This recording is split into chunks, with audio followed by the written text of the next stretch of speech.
The silver dress didn't just bite into Zola's skin, it felt like a shackle.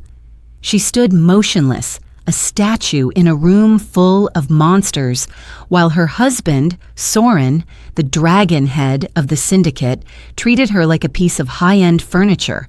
But the silence of the Il-Sin Gala was about to shatter. Across the terrace, his greatest rival, Kaelen, leaned in close, the scent of forbidden St. Lucian rum and island fire cutting through the sterile Seoul air. "You don't blend into shadows, Zola," he whispered. "You're the reason they exist." As Soren marched toward them, his face a mask of territorial rage, Zola didn't flinch. She reached for the hidden transmitter in her bodice, her fingers brushing the device that would liquidate his entire empire. "I'm done being your ghost," she hissed, just as Soren's hand crushed a crystal glass, blood and champagne spraying across the marble floor. The invisible wife was gone. The infiltrator had arrived. How did a prima ballerina turn the world's most dangerous men into pawns in her own audit? To see how this war began, we have to go back to 2 hours earlier, to the moment the big ignore became a death warrant. Before we dive into the fallout, I want to know who is witnessing this takeover. Comment below with the country you're watching from. If you're ready to see a queen dismantle a kingdom, hit that subscribe button and turn on notifications. You won't want to miss the moment the dragon head realizes he's already lost.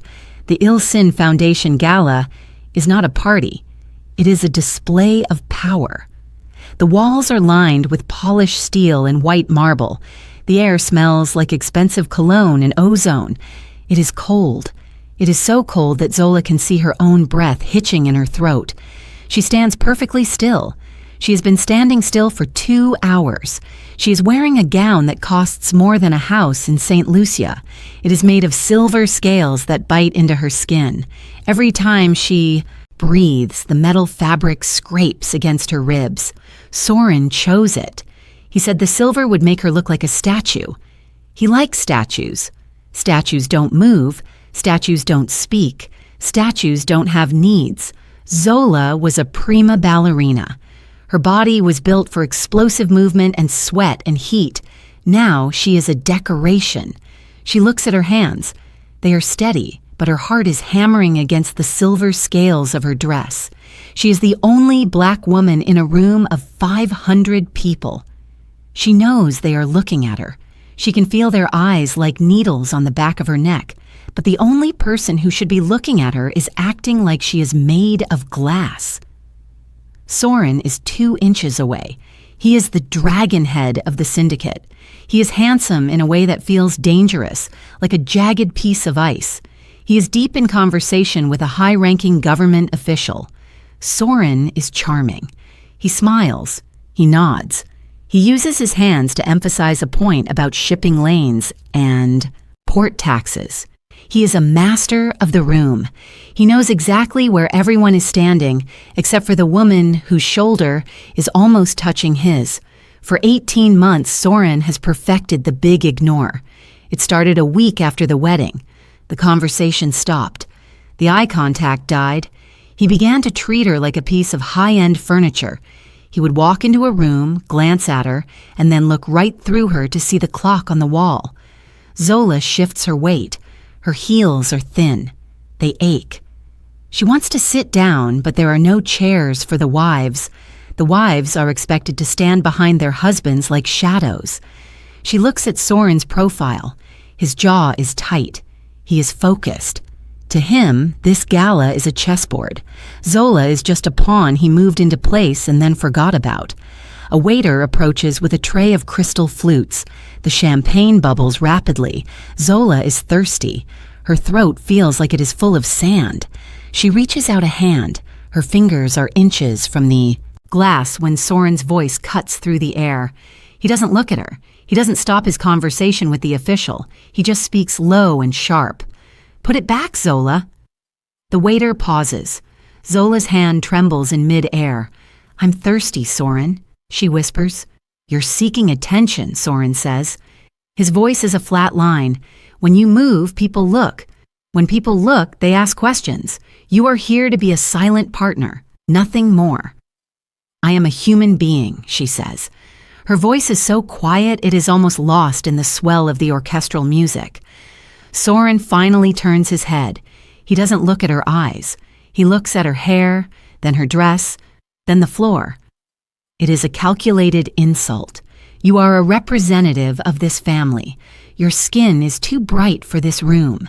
Your presence is already loud enough without you reaching for things like a child. Try to blend into the shadows. Try to disappear. He turns back to the official before she can respond. He has dismissed her, like a servant. Zola pulls her hand back. She tucks it against her side. The rejection is a physical weight. It sits on her chest, heavier than the silver gown. She looks around the ballroom. The colors are sterile. Whites, blues, grays. It is a world without heat. She thinks of the sun in St. Lucia. She thinks of the way the salt water felt on her skin. She thinks of the sound of drums. Here, there is only the clink of silverware and the hum of air conditioning. She watches the way Soren interacts with a rival businessman. He is sharp. He is attentive. He listens to every word the man says. He respects his enemies more than he respects his wife. Zola realizes that Soren isn't just ignoring her because he is busy. He is ignoring her because it is a tool of control. By making her feel invisible, he makes her feel small. By making her feel small, he ensures she will never leave. But he doesn't know about the fire starting to burn under the silver scales. A group of women in silk. Handboks whisper as they pass her. They don't cover their mouths. They want her to see them laughing. They see a woman who has everything, the money, the title, the powerful husband, and they see that she has nothing at all. She is a ghost in a diamond necklace. Zola's vision blurs for a second. The lights of the chandeliers are too bright. They reflect off the polished floor, making it look like she is standing on a lake of ice. One wrong move and she will fall through. One wrong move and the cold will swallow her whole. She looks at Soren one last time. He is laughing at something the official said. It is a real laugh. His eyes crinkle at the corners. He is capable of warmth. He just refuses to give any of it to her. He has spent 18 months starving her of a single glance. I can't stay here, she whispers to herself. Soren doesn't hear her. He wouldn't care if he did. Zola begins to move. She doesn't walk like a submissive wife. She walks with the fluid, calculated grace of a dancer. She weaves through the crowd of gray suits. She moves past the ice sculptures and the floral arrangements that smell like nothing. She moves toward the tall glass doors that lead to the terrace. She can feel the eyes of the room following her. She is breaking the rules. She is leaving her husband's side without permission. She is stepping out of the shadows he assigned to her. As she reaches the door, she glances back. Soren is still talking. He hasn't even noticed she is gone. The space where she stood is empty, and to him, it makes no difference. Zola pushes the heavy glass door open. The night air hits her like a physical blow. It is freezing, but it is real. She walks to the edge of the stone railing and looks out over the city of Seoul. The lights are endless. The noise of the traffic rises up from below. She grips the stone until her knuckles turn white. She is tired of being a statue. She is tired of the silence. She is tired of the silver cage. Inside the ballroom, the dragon head is king. But out here, in the dark, Zola starts to remember who she was before the marriage certificate became a death warrant for her soul. She takes a deep breath. The air is sharp. It hurts her lungs. And for the first time in 18 months, she feels like she is actually awake. The cold air on the terrace is sharp, but it feels more honest than the air inside. Zola leans against the cold stone railing. Her breath comes out in small white clouds. Behind her, the muffled sound of the orchestra continues. It is a polite, boring sound. It is the sound of people who have never had to fight for anything. She looks down at her hands. Her skin looks like dark silk against the silver of the gown. She feels like a glitch in a perfect machine. She is waiting for the heavy glass door to open. She is waiting for Soren to realize she is gone, to come out here and scold her for being loud by existing. But the door stays shut. The silhouette of her husband remains visible through the glass. He is still nodding. He is still shaking hands. He is still winning. That dress looks like it's trying to swallow you whole. The voice is deep. It has a rough edge, like sandpaper on velvet. It isn't Korean, but the accent is thick with the city. Zola doesn't flinch. She spent years training her body to be still. She turns her head slowly. Standing at the far end of the terrace is a man who doesn't belong here. He isn't wearing a tuxedo. He wears a black leather duster over a dark shirt. His hair is messy. He has a scar that runs from his temple to his jaw, a jagged white line against his tan skin. This is Kaelen. She knows him from the dossiers Soren leaves on his desk. He is the leader of the Shadow Guan, the rival, the chaos. Soren calls him a thug. Looking at him now, Zola thinks thug is too simple a word. It's an expensive way to disappear, Zola says. Her voice is raspy from disuse. Kaelen walks closer. He doesn't move like the businessmen inside. He moves like a predator who knows he's at the top of the food chain. He stops 3 feet away. He doesn't look at her dress. He looks straight into her eyes. It is the first time in a year and a half a man has looked at her as if she were a person and not a problem. "You aren't disappearing," Kaelen says. "You're just being muted. There's a difference." He reaches into the inner pocket of his coat. He doesn't pull out a weapon. He pulls out a small, battered metal flask. He unscrews the cap. Immediately the air changes. The sterile smell of the gala is punched in the face by something warm, spicy, and fierce. "What is that?" Zola asks. She knows the scent. It's buried deep in her childhood memories. "Old gold," Kaelen says. "Vintage St. Lucian rum, the kind the sailors drink when they want to forget the sea is trying to kill them." He holds the flask out. It's a challenge. Zola looks at the glass doors. Soren is still there. He is the king of ice. He is the man who told her she was too bright. She looks back at the flask. She looks at Kaelen. His eyes are dark and full of a strange, mocking light. He isn't offering her a drink. He's offering her a riot. She takes the flask. Her fingers brush his. His skin is hot, unusually hot compared to the frozen world she's been living in. She tilts the flask back and takes a long, hard swallow. The liquid hits her throat like a torch. It's brutal. It tastes of charred oak, overripe bananas, and pure, unadulterated fire. It burns all the way down to her stomach. It burns away the Korean winter that has been settling in her bones since the day she said, "I do." She gasps, her eyes watering. That's not for statues." Kaelen grins. It's a jagged, dangerous expression. "Good thing you aren't one. I remember seeing you dance in Paris 5 years ago. You didn't look like a statue then. You looked like a storm." Zola freezes. "You saw me." "Everyone saw you," Kaelen says. He leans against the railing next to her, looking out at the city. "But your husband, he doesn't see anything that isn't a numbers game.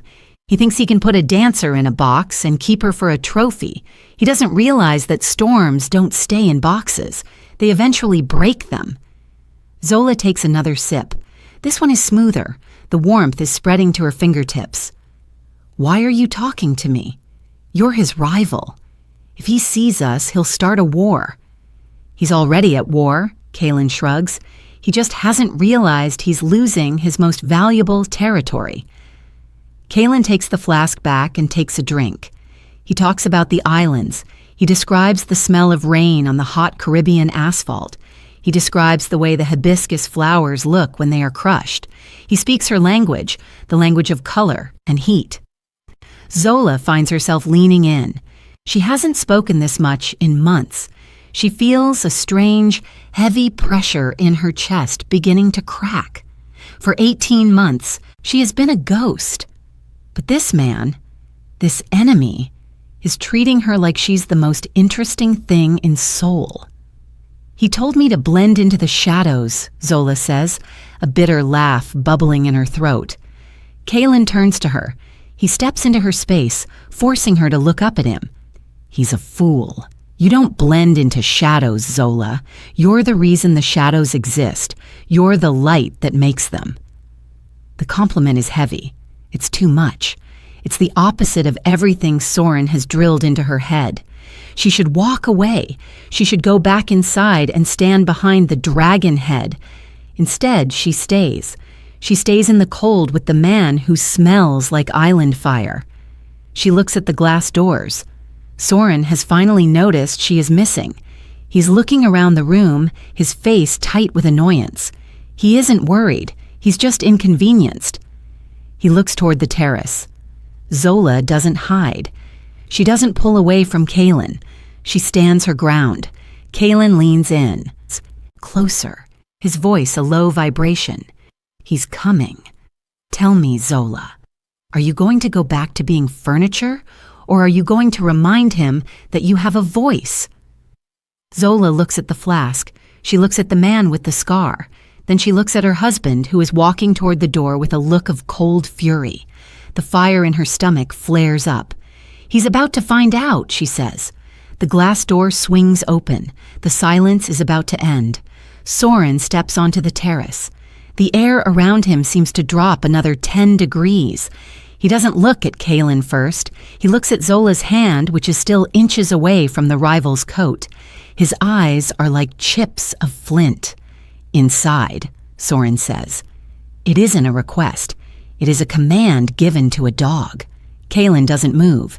He caps his flask with a deliberate metallic click. The party was getting dry, Soren. I was just offering your wife some hospitality, since you seem to have run out. Soren's jaw muscles cord. He finally shifts his gaze to Kaelen. My wife doesn't need anything from a man who lives in the gutters of Itaewon. Go back to your holes, Kaelen, before I decide to fill them in. Kaelen laughs. It's a low, mocking sound. He turns back to Zola, ignoring the dragon head entirely. You see this? This is his favorite trick. He tries to make the world small so he can feel big. He's got all these soldiers, all these millions, but he's terrified of a little bit of island rum and a conversation. Soren steps forward. He grabs Zola's wrist. His grip is like a vice. It doesn't hurt yet, but it's a promise of pain. I won't tell you again, Zola. Move. Zola looks down at his hand. The skin is pale. The nails are perfectly manicured. It is the hand of a man who pulls strings, not triggers. Then she looks at Kaelen. Kaelen smirks. He's so predictable. I bet he has a schedule for when he breathes. Tell me, Zola, does he let you use the bathroom without a permit? Or do you have to file a report in triplicate? Soren's face flushes a deep, angry red. She is my wife. She is ill sin. She's a prisoner, Kaelen counters. He leans against the railing, looking bored. And the funniest part, you're so scared of her actually being seen that you've turned into a parody. You look like a robot with a bad BIOS update, Soren, standing there holding her arm like she's a suitcase. Do you even know her middle name? Do you know what she dreams about when she's not pretending to be your statue? Soren's voice is a hiss. She dreams of what I tell her to dream. Kaelen bursts out laughing. God, you're pathetic. You're not a boss. You're a middle manager with a god complex. He looks at Zola and winks. He probably practices his tough guy face in the mirror for 20 minutes every morning. I am the dragon head. I am very serious. No one look at my wife because I'm insecure. It's a ridiculous image. The great Soren, the man who controls the docks and the banks, posing in a bathroom mirror like a teenager. Zola feels something bubble up in her chest. It isn't fear. It isn't anger. It's a sharp, jagged sense of the absurd. She looks at Soren, his stiff neck, his expensive suit, his desperate need for total silence. He looks like a toy, a very expensive, very fragile toy. The bubble pops. Zola laughs. It isn't a polite social giggle. It is a full-bodied St. Lucian belly laugh. It is rich. It is loud. It is musical. It carries the heat of the rum and the weight of 18 months of silence. It echoes off the marble walls and the steel beams. Inside the ballroom, the music stops. The CEOs and the socialites freeze. 500 people turn their heads toward the terrace. Soren freezes. His grip on her wrist goes slack. He looks at her as if she has just grown a second head. His face is pale. The humiliation is instant. His invisible wife is making a scene. She is making a sound. She is being loud. Zola can't stop. The more Soren looks horrified, the funnier it gets. She laughs at the absurdity of the silver dress. She laughs at the cold gala. She laughs at the fact that his greatest enemy just dismantled his dignity with 3 sentences. "You," Soren stammers. "Zola, shut up!" She doesn't shut up. She throws her head back, her dark skin glowing under the terrace lights. She is the brightest thing in Seoul. She is a sun flare in his gray world. Kaelen is grinning like a wolf. He knows exactly what he's done. He hasn't just insulted Soren, he has given Zola her soul back. Soren's hand moves. He doesn't think. He reaches for the champagne flute on the small bistro table next to him. His fingers close around the crystal. He squeezes. Crack. The glass shatters. Shards of crystal fly across the stone floor. Champagne and blood drip from his palm onto his white shirt sleeve. He doesn't even flinch at the pain. He is staring at Zola with a look of pure, unadulterated territorial rage. The alpha has been mocked in front of his kingdom. The silence has been shattered. The invisible wife just became the only person in the world that matters. Zola wipes a tear from her eye. She is breathless. She looks at the blood on Soren's hand, then up at his eyes. She isn't afraid anymore. The spell is broken. "You're right, Soren," she says, her voice steady and clear enough for the people inside to hear. "I am too bright for this room, and I think I'm done trying to dim the lights." She turns her back on him. She doesn't look at Kaelen either. She walks toward the terrace steps, the silver scales of her dress clinking like a victory march. Soren stands in the wreckage of the glass, his hand bleeding, his reputation crumbling. He looks at Kaelen, who just raises his flask in a silent toast. The war has moved from the boardrooms to the heart, and Soren is losing. The drive back to the penthouse is a tomb. The only sound is the hum of the electric engine and the wet drip of blood from Soren's hand onto the leather seat. He refuses to wrap it. He wants the wound to stay open. He wants the pain to feed his anger. When the elevator doors open to the 50th floor, the air is thick. This is their kingdom. This is where he usually keeps her tucked away like a secret. Soren slams the door so hard the glass panels rattle. He rips off his tuxedo jacket and throws it onto the white marble floor. He looks like a man coming apart at the seams. "You laughed," he says. The words are low, vibrating with a frequency that usually makes his soldiers tremble. "You stood there with that animal and you laughed at me." Zola doesn't answer. She walks to the center of the living room. She kicks off her silver heels. They hit the floor with a heavy thud. She reaches for the hidden zipper on her dress. She's done being a statue. "Answer me!" Soren roars. He moves toward her, his shadow stretching across the room. "What did he say to you? What did you sell him in exchange for? That laugh? Information? Access? Yourself?" Zola turns. She doesn't look like the broken girl from the gala. The rum is still a warm coal in her belly. She looks at the man she married, the man who hasn't asked her how she felt in over 500 days. "I didn't sell him anything, Soren," she says. Her voice is calm. It's the calm before a hurricane. "He didn't ask for a ledger. He didn't ask for a secret. He just remembered I had a name. You forgot mine the day the ink dried on the marriage certificate. I have given you everything." Soren gestures to the floor-to-ceiling windows, the designer furniture, the millions of dollars in art on the walls. "You live in a palace." I live in a morgue, Zola counters. She walks over to the high-end sound system integrated into the wall. Her fingers find the controls. She doesn't choose the classical piano Soren likes. She pulls up a playlist of heavy, thumping soca music from the islands. The bass hits first. It's a deep, vibrating throb that shakes the floor. Then the brass loud, brassy, and chaotic. It's the sound of a street party in the middle of a funeral. "Turn that noise off," Soren commands. He steps into her personal space.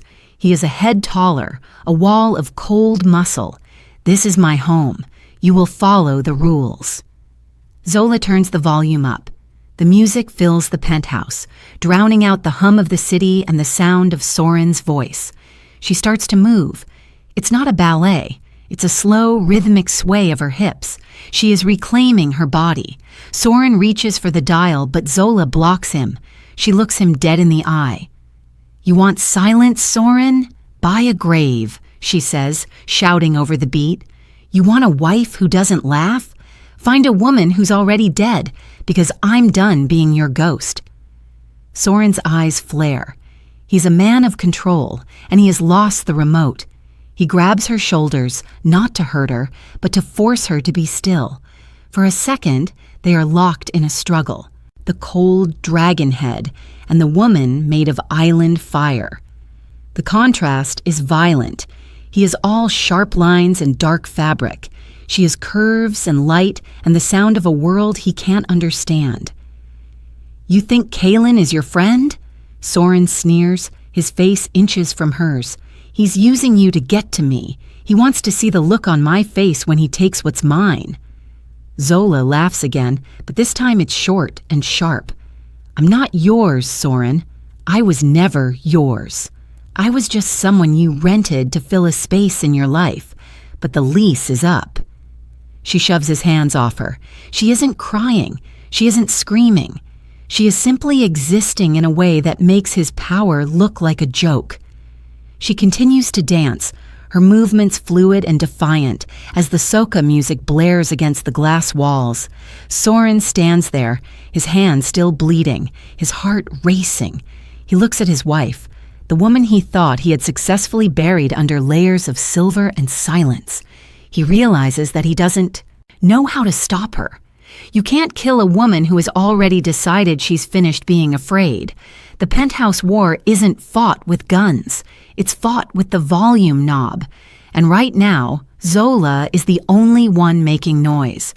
The soca music is still thumping, but Soren's face suddenly changes.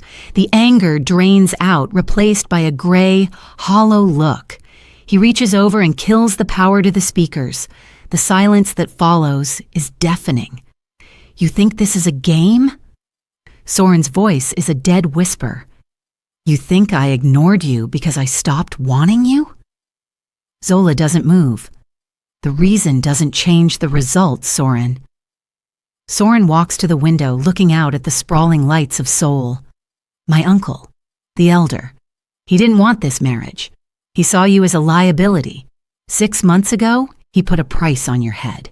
He told me if I made you look important, if I showed the world you were my heart, he would cut that heart out to teach me a lesson." Zola's brow furrows. She stays, silent. "I made you invisible to keep you alive," Soren says, his back still turned. "I treated you like furniture so his assassins would look past you. Every time I walked past you without a word, it was a bullet I didn't let them fire. I turned myself into a monster so you could stay a statue. It was the only way to protect you." He turns around, expecting to see tears. He expects her to run into his arms, to thank him for his noble sacrifice. Instead, Zola starts to smile. It's a cold, sharp smile that doesn't reach her eyes. "That's a beautiful story, Soren," she says. "The tragic hero, the silent protector. It's almost perfect, except for one thing." She walks over to the silver dress she just discarded. She reaches into the lining of the bodice, her fingers nimble. She pulls out a small, flat device no bigger than a coin, a high-frequency transmitter. Soren's eyes go wide. "What is that?" "I'm not a prima ballerina, Soren," Zola says. Her voice has shifted. Caribbean lilt is gone, replaced by a crisp, professional tone. Well, I was, 10 years ago, until I was recruited. She walks toward him, and for the first time, Soren actually flinches. I am an undercover auditor for the International Banking Commission, she says. Each word is a hammer blow. The syndicate has been moving money through St. Lucian shells for a decade. I didn't marry you because I fell for your cold charm. I married you because your security is impenetrable from the outside. But from the inside? From the bed of a neglected wife? She gestures to the penthouse. I've mapped every account. I've recorded every meeting you had in this room while you thought I was just blending into the shadows. Your uncle isn't your biggest problem, Soren. I am. I've been auditing your soul for 18 months, and you are deep in the red. Soren staggers back. The man who runs the docks, the man who controls the city, looks like he's just seen a ghost. You were spying on me? This whole time? I wasn't your victim, Soren, Zola says, stepping into his space. She taps the transmitter against his chest, right over his heart. I was your infiltrator. You thought you were protecting a bird in a cage. You didn't realize the bird was wiretapping the bars. The power dynamic in the room flips. The dragon head is just a man with a bleeding hand. The invisible wife is the most dangerous person in the building. So, Zola says, her eyes flashing with a cold, professional light, are we done with the fairy tales? Because the authorities are already decrypting the first batch of files, and I have a flight to catch. Soren reaches for his phone. His face is a mask of panic. He is a man who calculates everything, but he forgot to check the math on his own marriage. Don't, Zola says. She doesn't raise her voice. She doesn't have to. I've already jammed the local signal. Your security team is currently listening to white noise. If you touch that phone, the silent alarm I planted in your server goes off. Every asset you own gets frozen in 10 seconds. Soren drops the phone. It clatters on the marble. You trapped me.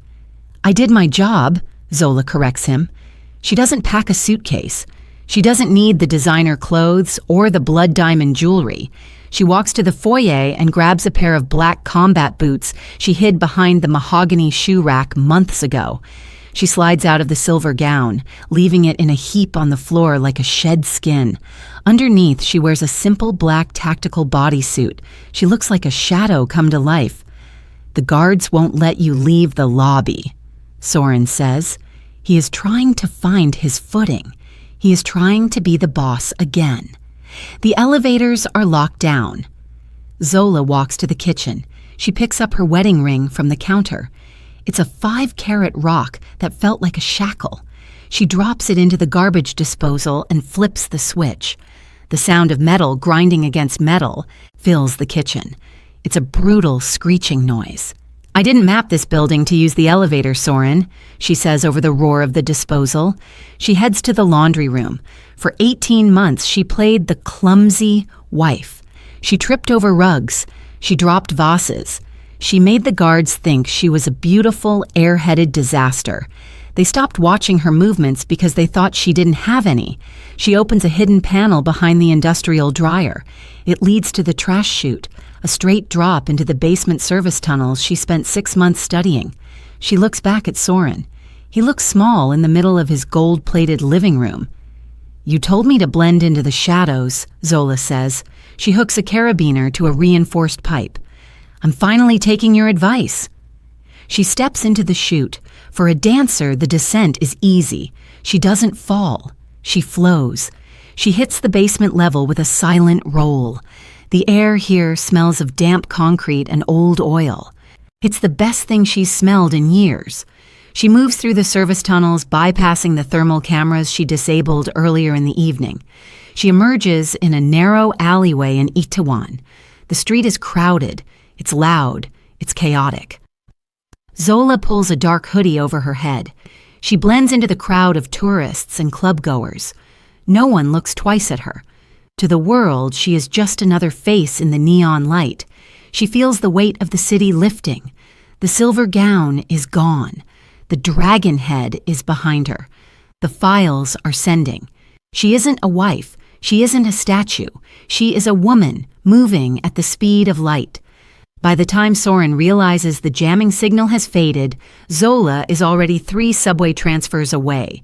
She vanishes into the heart of Seoul, a dancer who finally shed her lead weights, leaving the kings to fight over an empty cage. The transition from the neon lights of Seoul to the volcanic soil of Jeju Island is a shock to the senses. There is no steel here. There's only the roar of the ocean and the smell of salt and wet earth. Zola works on a remote farm on the southern coast. The owner is an elderly woman named Hanul, who doesn't ask questions. Hanul only cares if you can handle a shovel and if you respect the heritage crops. Zola respects them. She treats the soil like the stage she once lost. Her days start at 4 a.m. She trades her silver gowns for heavy denim and stained work shirts. Her hands, once soft and manicured, are now calloused and stained with the juice of crushed berries and the dark grit of the earth. She likes the stains. They are a sign that she is doing something real. She spends her hours planting hibiscus and heritage oranges. She moves through the rows of crops with a rhythmic grace. The other workers watch her. They don't see a mafia wife or a high-stakes auditor. They see a woman who moves like the wind. One afternoon, a young worker filming content for a local tourism page catches Zola dancing in the fields. She isn't performing for an audience. She is just moving to the beat of the waves hitting the cliffs. She is barefoot in the red dirt. Her skin is glowing with sweat, reflecting the golden hour sun.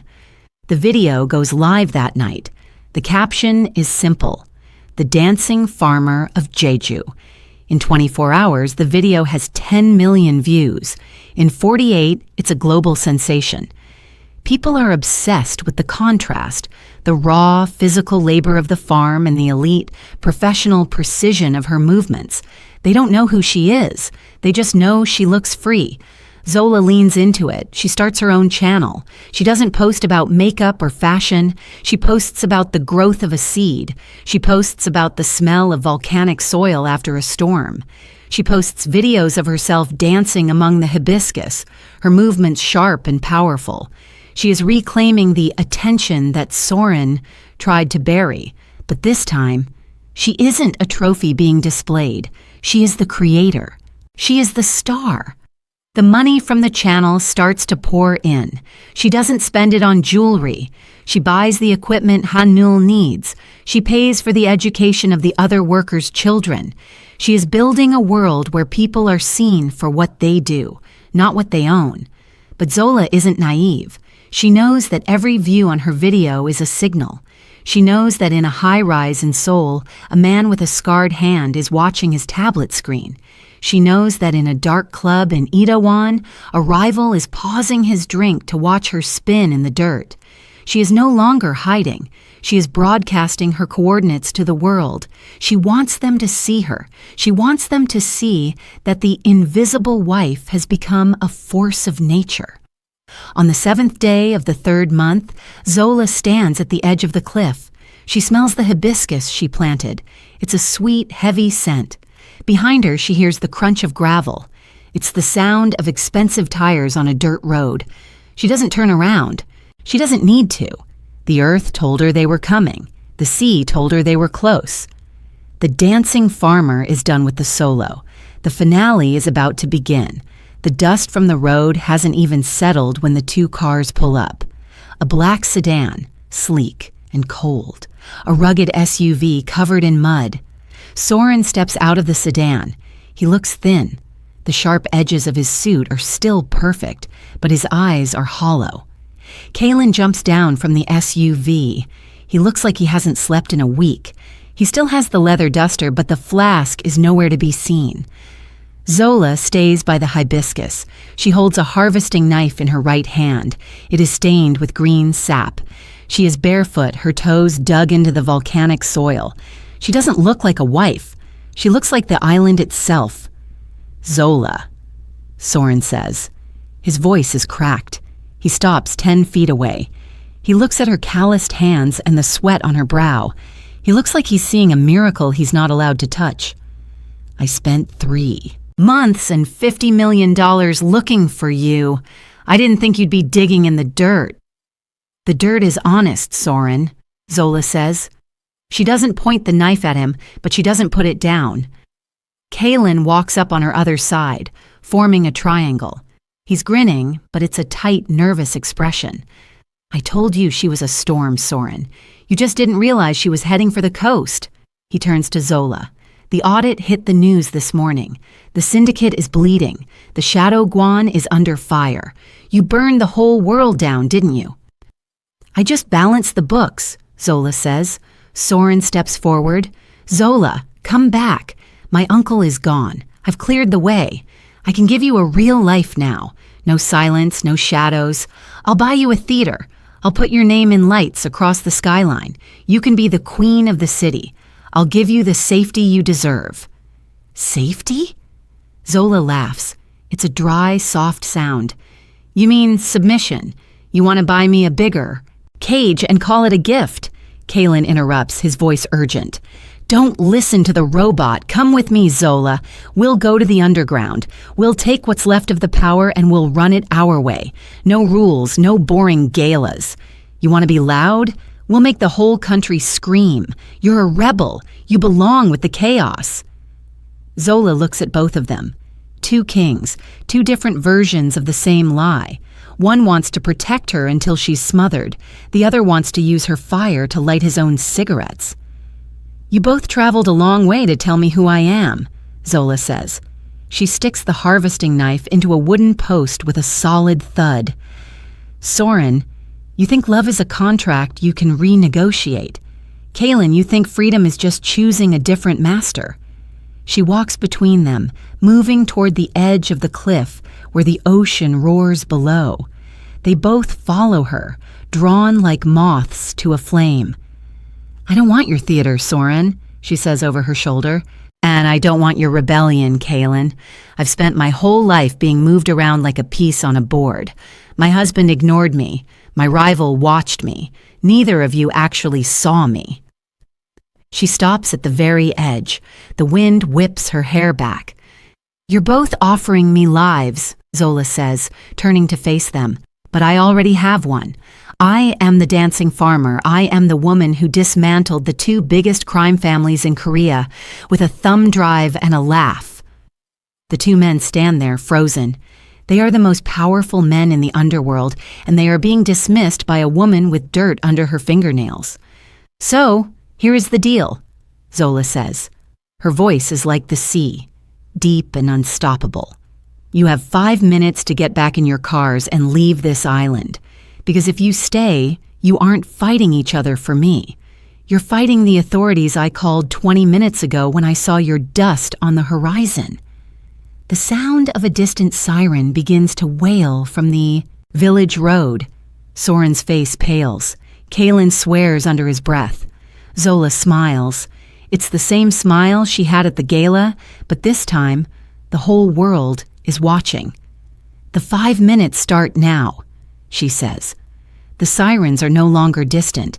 They are a rhythmic scream, echoing off the basalt cliffs. Soren and Kaelen don't move. They are paralyzed by the sight of Zola barefoot, powerful and utterly indifferent to their presence. You called the police? Soren's voice is hollow. Zola, I have your money. I have your protection. If you do this, you lose everything I built for you. You didn't build it for me, Soren, Zola says. She reaches into the pocket of her work pants and pulls out a small, cracked burner phone. You built it for your ego. And Kaelen, you built your empire on the cracks Soren left behind. You're both parasites. She taps a final command on the screen. I didn't just call the police for a domestic dispute, she says. I just hit send on a global broadcast. Every digital ledger from the Il Sin Syndicate and the Shadow Guan is now on a public server. Every bribe, every shell company, every shipping manifest. It's not just a leak, it's a liquidation. Kaelen lunges toward her, his face contorted. The money? Zola, that's hundreds of millions. Where did it go? Zola doesn't flinch. She steps back toward the edge of the cliff, the wind catching her voice. It went home. I used your own offshore routing codes to funnel the liquidated assets into a trust. It's a Caribbean dance and art scholarship fund. The money that came from Blood and Silence is now going to pay for the drums and the shoes of kids in St. Lucia who actually have something to say. Soren falls to his knees in the dirt. He looks at his hands, the hands that crushed the crystal glass, the hands that signed the marriage certificate. They are empty. He is no longer the dragon head. He is just a man in an expensive suit with a frozen bank account and a warrant out for his arrest. You betrayed me, Soren whispers. I audited you, Zola corrects, and you were bankrupt long before the money disappeared. Kaelen looks at the road. The blue and red lights are cresting the hill. He looks at Zola one last time. There's no smirk left, only a terrifying realization. He was never the chaos agent. She was. We gave you everything, Kaelen says, his voice shaking. You gave me a cage and a flask, Zola says. I took the world. She turns her back on them. She doesn't wait for the handcuffs. She knows the service tunnels of this island as well as she knew the penthouse. She moves toward a hidden path in the rocks, the same way she moved across the stage, with a precision they can't follow. Behind her, the police cruisers skidded into the farmyard. Officers swarm the black sedan and the mud-covered SUV. The two kings are pushed into the dirt, their faces pressed against the volcanic soil Zola spent months tending. They are broke. They are exposed. They are finished. Zola disappears into the spray of the ocean. She has neutralized the system. She didn't just win the game, she deleted the board. The underdog didn't just survive, she became the architect of her own justice. The air in St. Lucia is thick with the scent of salt, roasting corn and hibiscus. It is a heat that doesn't burn, it heals. The Zola Dance Academy stands on the edge of the sand. It is a building made of glass and driftwood, open to the breeze. Inside, the floor is sprung wood, perfect for the leap of a dancer. Outside, the turquoise water of the Caribbean stretches forever. There are no gray suits here. There are no sterile whites. The world is technicolor. Zola stands at the front of the studio. She is wearing a simple yellow wrap and no shoes.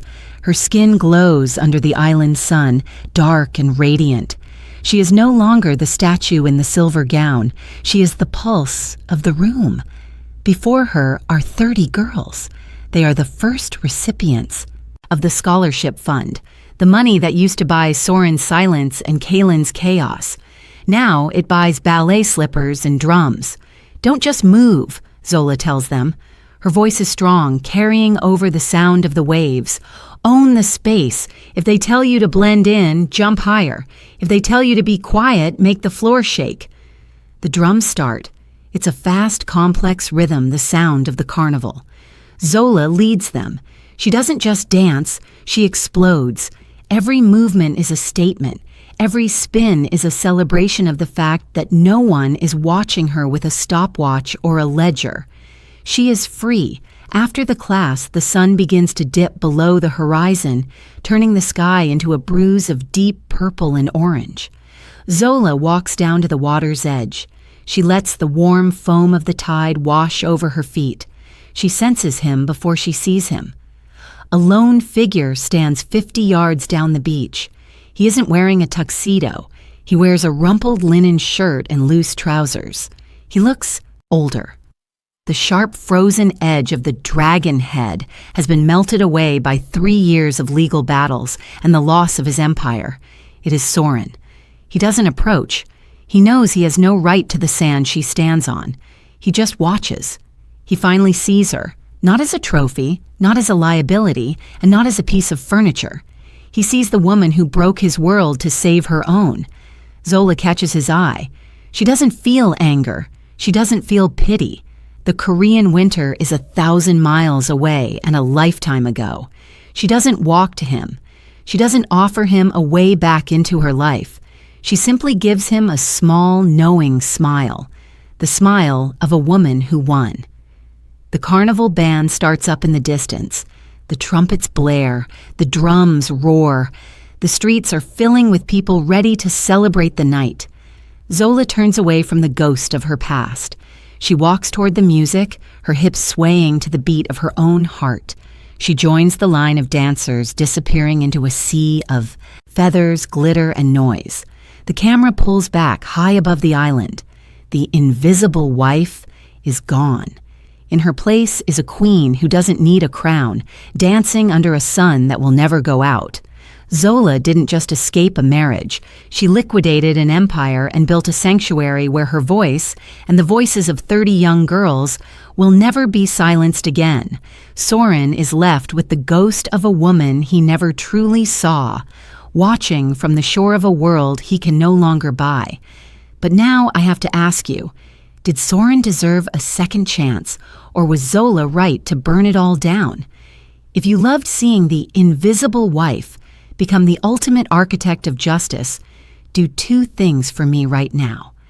Drop a fire emoji in the comments if you think Zola is the most savage protagonist we've covered yet. Subscribe to the channel. We tell stories of power, revenge, and the people who refuse to be broken every single week.